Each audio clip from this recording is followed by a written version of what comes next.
Shalom, muito bom dia 27 de junho de 27 de 6 de 2025. Quero compartilhar com você uma palavra para o teu coração. Essa palavra hoje, ela foi impactante para mim, ela foi boa para mim, ela me fez eu refletir, ela me fez eu meditar, ela me fez eu compreender muitas coisas. E é assim que Deus vai falando, assim que Deus vai trabalhando na nossa vida.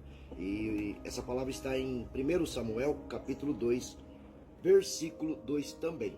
1 Samuel, capítulo 2, versículo 2. Eu vou ler na versão King James e eu vou esperar você abrir a sua Bíblia, né? Seja no celular, seja na física, né? Que é bom a física, papel. Porque a palavra de Deus, ela é boa. E a gente precisa meditar nela de dia e de noite. E precisa entender o que Deus quer falar conosco. Né? Sempre precisamos tirar um tempo da nossa agenda e em oração: Senhor, meu Deus, fala comigo, eu quero te ouvir, quero entender, quero compreender, quero conhecer um pouquinho mais de ti. Então nessa intimidade nós vamos nos aproximando de Deus. Então essa palavra registrada em 1 Samuel capítulo 2, versículo 2, vamos ler apenas este e vamos lá. Diz assim: não há ninguém santo como o Senhor. Não existe outro além de ti. Não há rocha alguma como nosso Deus. Essa palavra aqui se trata de Ana. É o famoso cântico de Ana. Muito conhecido, né? Ana, antes da era cristã, né? Antes de Jesus ter vindo, estamos aqui no calendário aí, no ano de 2025. Então, isso aconteceu, vamos pôr aí, por mais de 3.000 anos. E na velha aliança, na cultura, né, antiga. E Ana era uma mulher amargurada. Era uma mulher que tinha uma necessidade de gerar. Ela tinha uma vontade, um desejo, um sonho, até mesmo porque dentro daquela cultura eles ridicularizavam. Todas as mulheres que não podiam gerar filhos para o seu esposo eram menosprezadas, eram diminuídas, né? Como se tivesse uma doença, como se... né? Esterilidade, de certa forma, até hoje, patologicamente, uma doença, né? Não consegue gerar, está faltando algo. E ela era interpretada assim, ela entendia assim, e tinha, né, naquela cultura, a mulher, o homem poderia ter mais esposas, e ele tinha, o esposo dela tinha, e dentro do seu lar tinha filhos da outra mulher. E ela se sentia diminuída, a mulher diminuía ela também, porém ela era amada, tanto por Deus como pelo seu esposo. Que um dado momento ele falou: não sou eu mais do que muitos filhos, né? Ele não tinha ela como menor, ele não tinha ela... então a outra tinha filho, porém não tinha o amor do esposo. E ela não tinha filho, porém tinha o amor do esposo, tinha um cuidado, tinha um carinho, tinha um afeto. Porém ele não estava dentro dela, não estava dentro do íntimo dela. E ela tinha, né, essa necessidade, ela tinha esse desejo, ela tinha essa vontade. Ainda que tivesse o amor do esposo, ainda que tivesse, né, se sobressaísse, ela queria gerar. E o que é interessante é que ela conhecia esse Deus. Então eu vou colocar aqui, para esse tempo nosso aqui, quem é o seu Deus? O quanto você conhece desse seu Deus? O quanto você aprecia desse seu Deus? Você de fato pode falar, que nem ela falou aqui: ninguém, né? Não existe no mundo santo que nem o Senhor. E olha que Jesus disse, né? Sede santos porque eu sou santo. O apóstolo Paulo disse: sede meus imitadores como sou de Cristo. Então, mas ainda que procuremos nos santificar, ainda que desejemos nos santificar, ainda que nos esforcemos nos santificar, jamais seremos igual a Deus. Jamais estaremos na posição de quem é Deus. Aí depois ela faz uma outra declaração: não existe outro além de ti. Não existe outro além de ti. E não há rocha alguma como o meu Deus.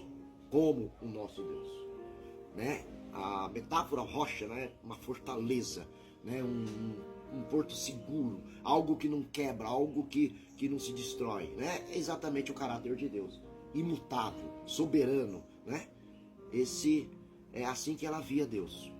E sabendo da cultura, sabendo do que ela necessitava, dos desejos, dos sonhos, dos projetos, e sabendo quem era Deus, ela não hesitou. Ela criou uma estratégia. Creio que ela não fez isso do dia para a noite. Eu creio que ela, naquela época existia apenas a Torá, né? Existia o pai passando para os filhos sobre quem era Deus, os milagres, os prodígios, os sinais, as maravilhas, né? E assim era apresentado esse Deus. Não era que nem hoje, né? Você tem aí uma Bíblia de diversos formatos, diversas versões, diversas traduções, e fica muito mais fácil. Mas, então ela conhecia, e ela alimentou essa fé de tal forma, e ela criou o quê? Uma estratégia. Ela criou vamos dizer aqui, hábitos espirituais, eu costumo dizer, rotina espiritual que gera hábitos e que ditam destinos proféticos. E foi o que ela fez. Foi o que ela fez. Ela foi ao lugar certo, ela se prostrou diante de Deus em ato, né, o prostrar.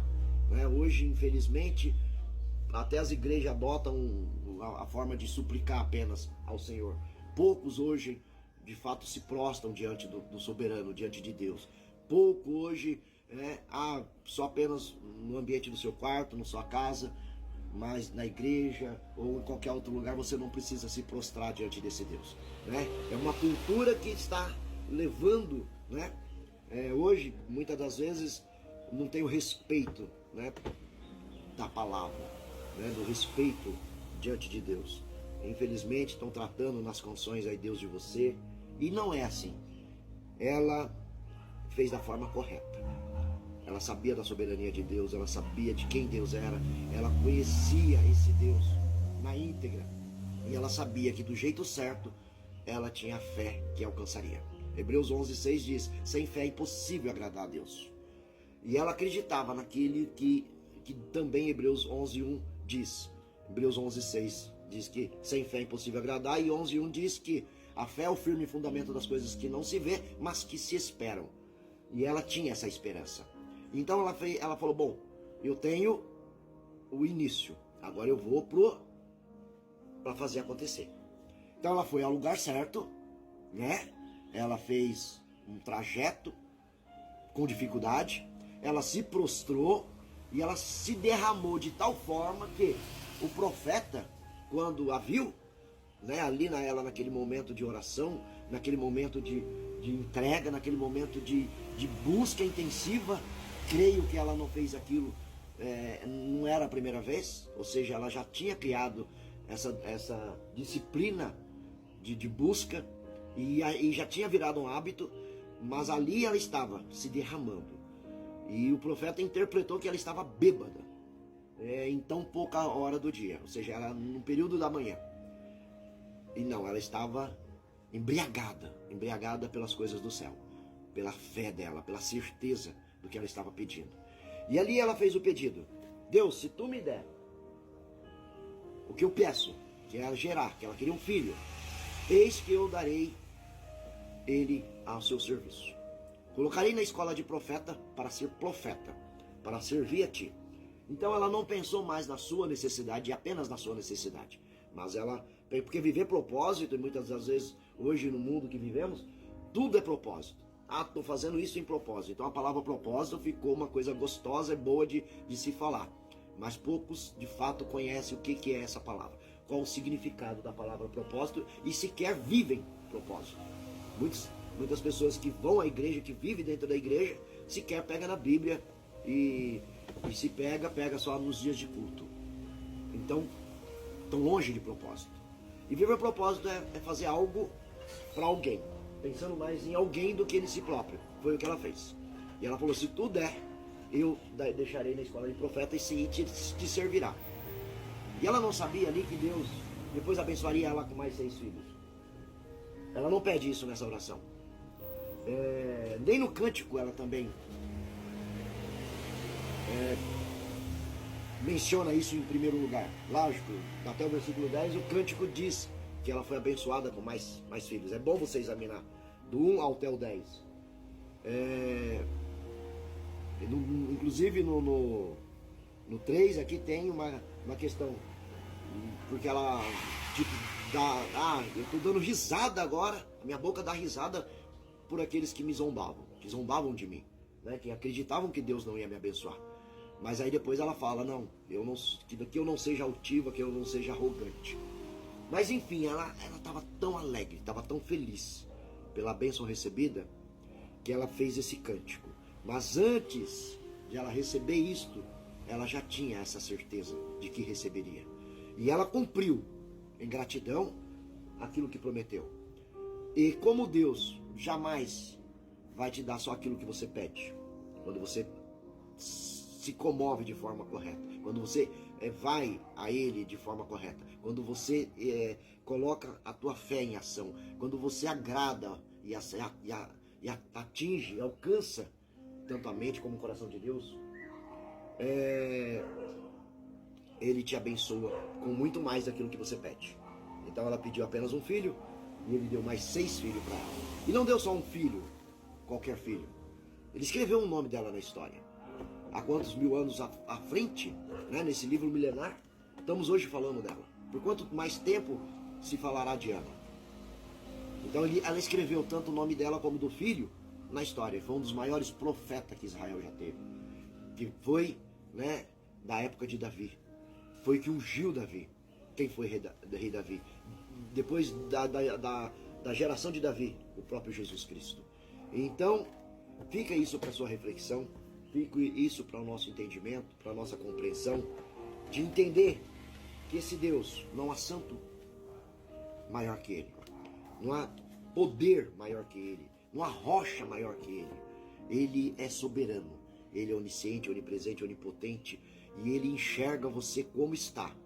E muitas das vezes aquilo que você acha que é impossível, que acha que não vai acontecer, porém você precisa agir, porém você precisa ter a atitude correta, certa, e buscar dentro da palavra, conhecer dele o que ele deseja para você, o que ele quer, para que você receba a sua bênção, né? Porque não adianta você ficar murmurando, reclamando e culpando as pessoas. Você precisa entender, porque sempre existe um porquê. Deus, ele tem todo o trajeto da minha e da tua vida nas suas mãos. Ele já conhece, ele já te viu no futuro, ele sabe como vamos terminar. E a palavra de Deus diz que mais importante o fim do que o começo, porque o fim exatamente é o que ele escreveu, é o que ele projetou. Porém você precisa se alinhar a esse projeto, porque se nos perdermos do projeto da matriz, que é o Deus Todo-Poderoso, certamente vamos perecer. Mas se nós nos firmarmos, se nós confiarmos, se nós abraçarmos essa fé, esse Deus, que não há nada impossível, Ele é poderoso, poderosíssimo, suficientemente mais para fazer tudo aquilo que pensamos, sonhamos, desejamos, pelo poder que já habita em nós, que é o Deus Espírito Santo, realizando em nós o querer, o efetuar e agir da vontade do Pai soberano. Que Deus te abençoe, que Deus te consagre, que Deus te guarde e que seja bênção esse dia, 27 de junho de 2025 na sua vida. Compartilhe essa palavra, se inscreva, curta. Se de alguma forma você foi alcançado com essa palavra, que não é minha, mas é de Deus, então abençoe mais pessoas. E assim eu abençoo você.